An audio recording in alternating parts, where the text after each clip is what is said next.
अस्सलाम वालेकुम नाज़रीन, हमारे सिराए चार जेडियो न्यूज़ आया वज़ीर उन्नड़ ख़बर शामिल कयूं था। मटियारी मां शरीफ़ विगियो जी सिंध में मुड़ इत्तेहाद पाकिस्तान ख़ास कल इत्तेहाद पारां गॾियल इत्तेहाद खे पाकिस्तान नेशनल अलायंस नाले सां जोड़ण जो ऐलान। ॿियनि बिरादरियुनि पारां शामिल थियण लाइ राब्ता ऐं इत्तेहाद में शामिल थियण जूं दावतूं शुरू। सिंध में मुड़ इत्तेहाद पाकिस्तान ख़ास कल इत्तेहाद पारां अॼु जुगनू CNG मटियारीअ ते मीटिंग थी गुज़री, जंहिंजी सदारत चेयरमैन सिंध में मुड़ इत्तेहाद हाजी अब्दुल रज़ाक मेमण ऐं चेयरमैन पाकिस्तान ख़ास कल इत्तेहाद सराय नियाज़ हुसैन कासकली जन कई, जंहिंमें हेठी एजेंटाउनि ते फ़ैसिला कया विया। पाकिस्तान नेशनल अलायंस जो चेयरमैन हाजी अब्दुल रज़ाक मेमण ऐं सदर सराय नियाज़ हुसैन कासकली खे मुक़ररु कयो वियो। मटियारीअ में थियल ज़ुबैर सुमरो वाक़े जे अलायंस पारां मुज़म्मत सिंध में कूड़ा डोमिसाइल ऐं धारियनि खे सिंधनि जा हक़ ॾियण जी मुज़म्मत जामशोरो ज़िले में सिंगार खोसो वाक़े जी मुज़म्मत कई। उन मौक़े ते अॻवाननि ॻाल्हाईंदे चयो त सिंध अंदरि मुख़्तलिफ़ बिरादरियुनि सां राब्ता करे अलायंस में शामिल थियण जी दावत ॾिबी। सिंध में मज़लूम माण्हुनि जो आवाज़ बणिजी हिन अलायंस खे मज़बूत कबो ऐं बिना फ़र्क़ जे सिंध जे माण्हुनि जी ख़िदमत करे सिंध जे हक़नि लाइ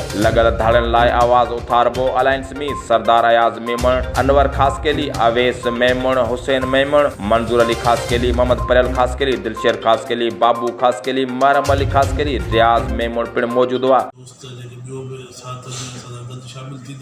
इंशाल्लाह सिंध में हिकिड़ी वॾी क़ुवत ऐं ताक़त थी जा थो पियो ऐं मूंखे यकीन आहे बासलाहियत हाई साहब जी दलेराना जेका क़यादत आहे उहा हिन पाकिस्तान नेशनल अलायंस खे सुहिणो ऐं सिमतो करे हलाइण जी तौफ़ीक़ अता ऐं पहिरीं साईं या सराय साहिबनि खे मुबारकबाद थो ॾियां जेके साईं जन सदर थिया।